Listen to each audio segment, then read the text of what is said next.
Muy buenos días, chicos. Para continuar con el desarrollo del tema conjuntos numéricos, hablaremos esta vez sobre el conjunto de los números racionales.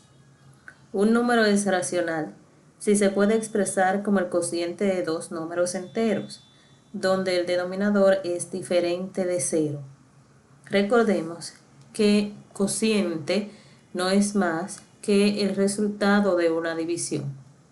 Los demás elementos que intervienen en esta operación se llaman dividendo, que es el número que se va a dividir, divisor, que es el número entre el cual vamos a dividir, y residuo o resto, que es lo que sobra en dicha división. Esa división del ejemplo anterior, podemos escribirla también como 26 entre 2. 26 es el dividendo, el signo de división tenemos aquí, y 2 es el divisor. Incluso dicha división puede expresarse como 26 sobre 2, tanto con la línea horizontal como diagonal. Tiene el mismo significado. A una expresión de ese tipo le vamos a llamar fracción.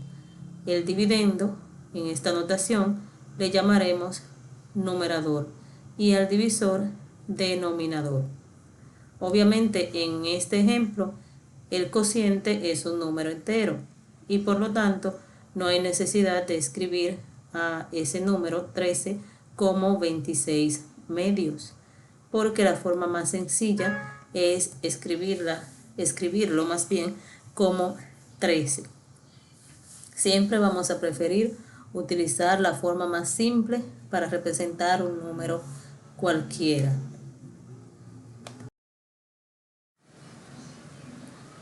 También podemos interpretar el concepto de fracción como una porción, como un pedazo de algo. Por ejemplo, si dividimos este círculo en 5 partes iguales, a cada una de esas partes le vamos a llamar quintos. Es decir, que la porción que hemos seleccionado aquí es un quinto. En total la unidad pues tiene 5 quintos. Siempre vamos a leer el denominador como un número ordinal y el numerador como un cardinal, en este caso un quinto. Cuando el denominador sea 2, vamos a leer medios. Por ejemplo, un medio, 2 medios, 3 medios. Si fuese 3, vamos a leer un tercio, 2 tercios, por ejemplo. Y obviamente cuando el denominador sea 1, el número correspondiente sería entero. Por ejemplo, decir 13 sobre 1, lo vamos a decir preferiblemente 13 enteros. Por lo general no se marca el 1, pero si fuese necesario lo marcaremos. En especial cuando trabajemos con operaciones, a veces vamos a preferir marcar el 1 como denominador para visualizar el número como una fracción. Algunos ejemplos de números racionales son menos 15, menos 2, 0, 12, 4.25, 0.875, 4 novenos, 7 décimas, 5 cuartos, entre otros. Es decir, que el conjunto de los números racionales abarca tanto a los números enteros, positivos, negativos o cero, como a ciertos números decimales. Pero mucho cuidado, porque no todos los números decimales son racionales. Obviamente, como bien dijimos en el ejemplo anterior, en algunos de los ejemplos anteriores, también las fracciones, fíjese como 4 novenos, 7 décimas, 5 cuartos, etc., son números racionales.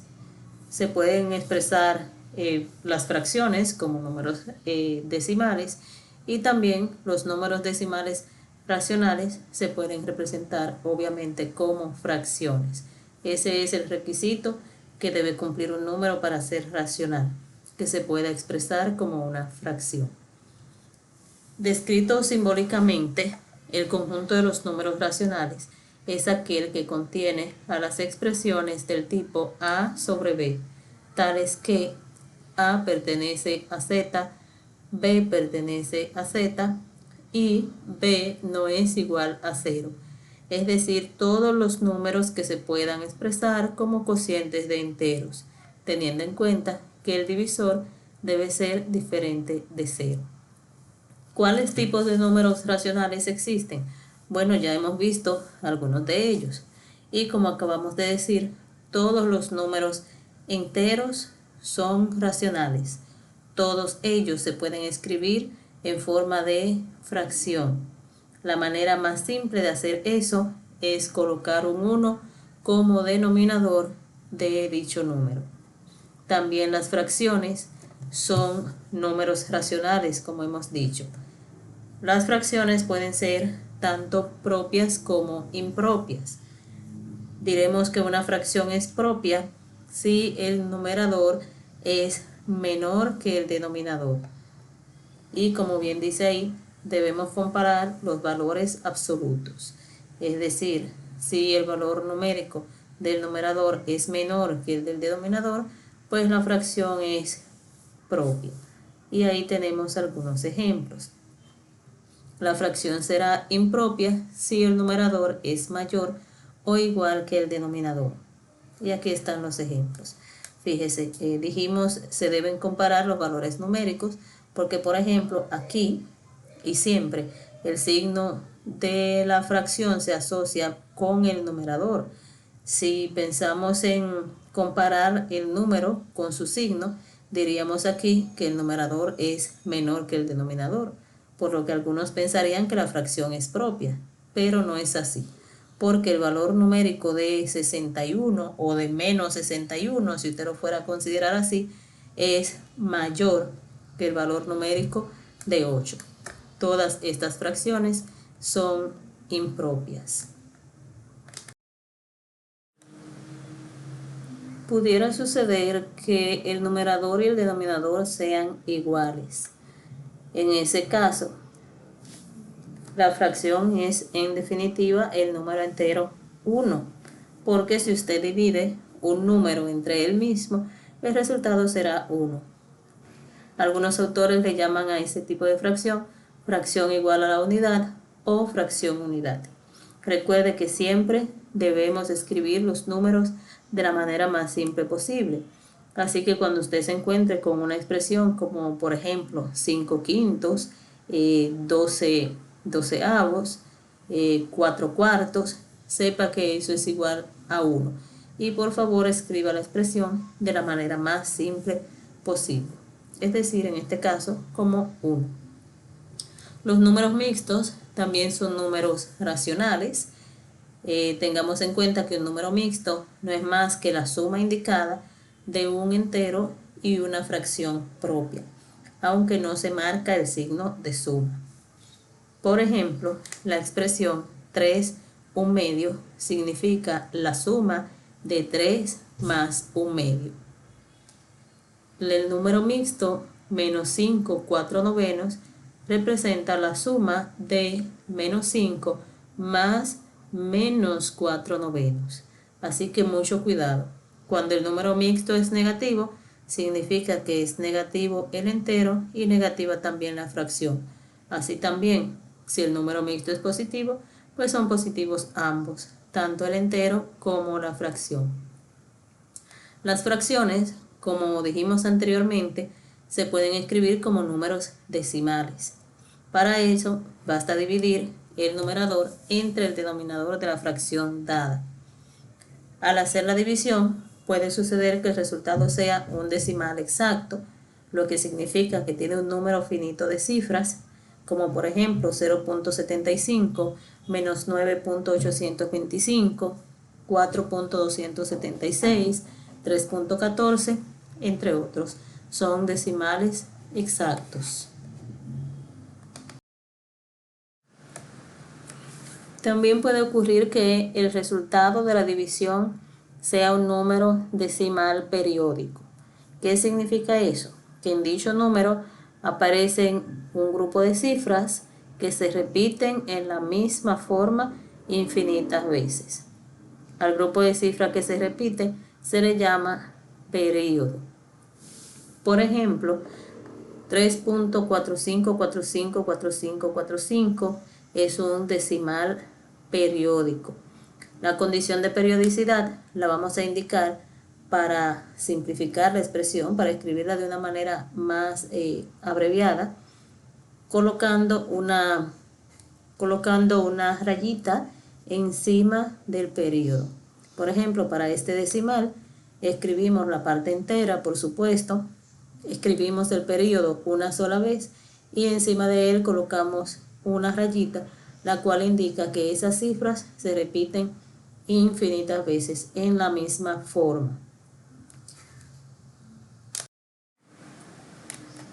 Los decimales periódicos pueden ser de dos formas distintas. Pueden ser decimales periódicos puros o periódicos mixtos.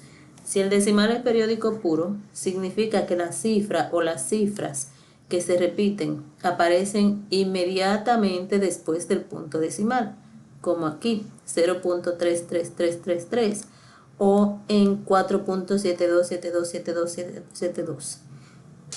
Fíjese que en ambos casos el periodo, aquí 72 y allá 3, aparecen inmediatamente después del punto decimal. Pudiera suceder, por otro lado, que el decimal sea periódico mixto, lo que significa que las cifras periódicas no aparecen inmediatamente después del punto decimal. Es decir, que después del punto decimal hay una o más cifras que no se repiten y a continuación aparecen las que sí se repiten.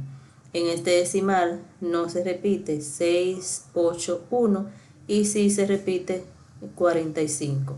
La manera de escribirlo sería 3.681454545. Lo mismo ocurre con 0.54444. Mucho cuidado, fíjese que la línea se coloca encima del número de la cifra que se repite, nada más.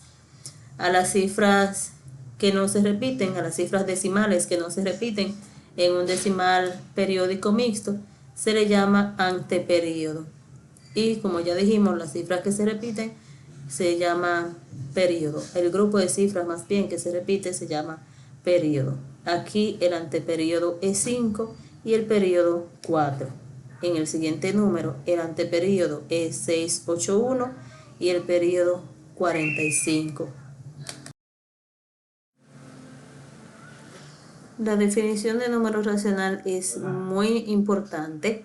Según mi punto de vista, una de las más importantes de este curso y debemos tenerla siempre en cuenta.